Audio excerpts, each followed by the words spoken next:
es el reflejo de lo que es Gustavo Petro, una copia perfecta de la revolución cubana, de aquella revolución chavista y de la mafia de Maduro, que son sus verdaderos aliados. Tú y yo hemos hablado en infinidad de ocasiones durante todo este proceso, de cuando estaba Petro como presidente y la ahora presidente saliente de Colombia, lo que ha sido toda esa campaña, pero obviamente la asignatura más difícil comienza ahora.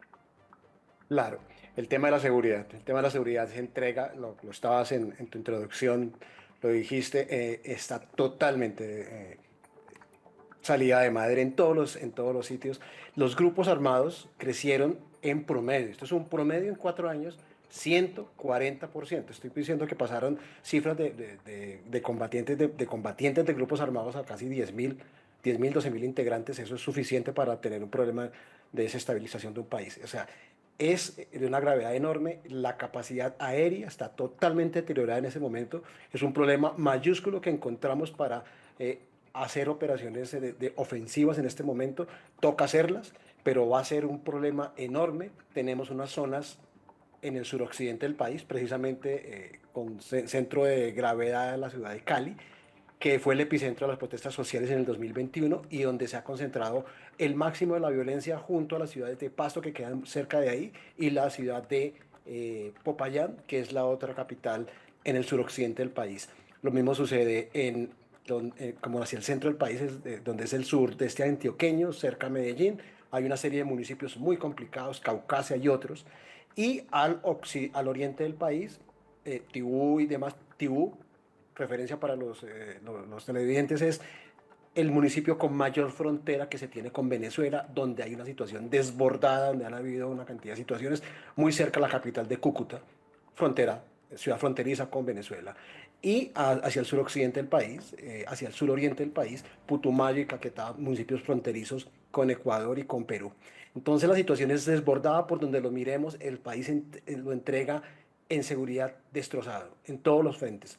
Entonces, retomarlo requiere una serie de iniciativas inmediatas, y es restablecer las alianzas con los Estados Unidos, por supuesto, con el Estado de Israel y con el gobierno británico. Sí, Marian. Vamos a escuchar, si les parece, lo que ha dicho, lo último que ha dicho Petro, una de sus perlitas, justo antes o después, creo, de visitar La Habana. Somos colonia, entonces, a partir de las 3 de la tarde del día viernes. ¡Colonia! Perdimos 250 años de historia independiente. Volvimos al principio. Solo que el país que gobierna ya no es el rey de España, sino un genocida del mundo que se llama Netanyahu, con orden de captura por las cortes penales, que él mismo quiere destruir para evitar su juicio.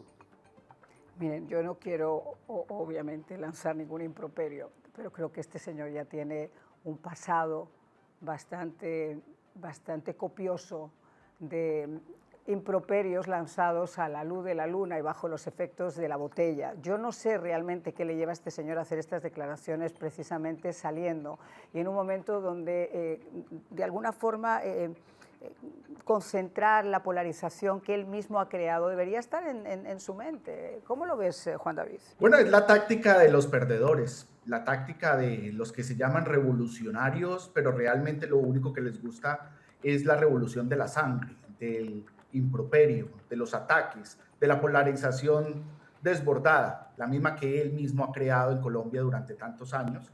Es el reflejo de lo que es Gustavo Petro, una copia perfecta de la revolución cubana, de aquella revolución chavista y de la mafia de Maduro, que son sus verdaderos aliados, donde busca obviamente tratar de posicionarse internacionalmente ahora en su lucha de víctima, precisamente por la derrota que tuvo en las elecciones pasadas. Gustavo Petro ha actuado así durante 4 años como gobernante y durante 20 años como opositor de la democracia colombiana y durante 20 años como guerrillero. Ese ha sido su actuar. No nos deberíamos sorprender a que va a seguir en esa tónica en contra de los Estados Unidos, en contra del pueblo de Israel y del mismo gobierno democrático de Israel. Jamás se escuchó un comentario respecto a la dictadura cubana en ese tono. Al contrario, su último viaje lo hizo en Cuba para abrazarse con la dictadura de Díaz-Canel. Jamás se escuchó a Gustavo Petro hablar así en contra del dictador Nicolás Maduro. Claro. Al contrario, hizo un reclamo muy fuerte cuando fue capturado y llevado a prisión por un juicio que tiene en este momento tras las rejas a Nicolás Maduro. Entonces, es de verdad identificar la posición no solo ideológica, política y revolucionaria que tiene Petro a nivel nacional y a nivel internacional. Tanto que lo advertimos, tanto que lo padecimos y ahora seguramente lo seguiremos padeciendo como un opositor muy rácido y muy peligroso para la seguridad de los ciudadanos colombianos y de la nación. Ahora, fíjate una cosa, Juan David, y te hago la misma pregunta a ti, Manfred. Yo creo que las sanguijuelas, a veces cuando se tratan de agarrar, a chupar la sangre, es básicamente lo que está tratando de hacer Gustavo Petro, posicionando, intentando a como dé lugar posicionar a Cepeda o cualquiera que le pueda ayudar. Y les digo por qué. Gustavo Petro tiene una estela de question marks, de preguntas sobre su gobierno. Muchas de esas preguntas tienen el vértice precisamente en Nicolás Maduro, y Nicolás Maduro está en estos momentos en una prisión federal de los Estados Unidos. Sería muy cuestionable si de repente Maduro decide hablar y empieza a contar cómo vino parte de la campaña política tan cuestionada de Gustavo Petro, como de otros líderes de la región, y cuáles han sido, por ejemplo, sus influencias con el narcotráfico, porque recordemos que Nicolás Maduro no está ahí solamente por ser un dictador, sino por ser el jefe del cartel de los soles. Es decir, aquí hay muchas implicaciones que en un momento dado podrían llegar a tenerse. Yo me imagino que lo que está tratando de hacer Gustavo Petro es buscar un salvavidas en el caso de que eso pudiera llegar a avanzar. ¿Cómo lo ves tú, Manfred?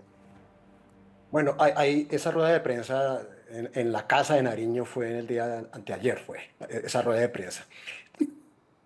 Y en esa rueda de prensa lo que dijo fue una cantidad de cosas y dijo algo que me llamó mucho la atención. Dijo, es que yo soy el jefe de la oposición. Y pues finalmente el que sacó los votos fue Iván Cepeda. Pero él ya se atribuyó ese papel de que él es el jefe de la oposición y va a ser el jefe de la oposición y va a desplazar a Iván Cepeda y allá se van a dividir porque es la típica de los partidos de izquierda, sobre todo en Latinoamérica, a dividirse, es la primera.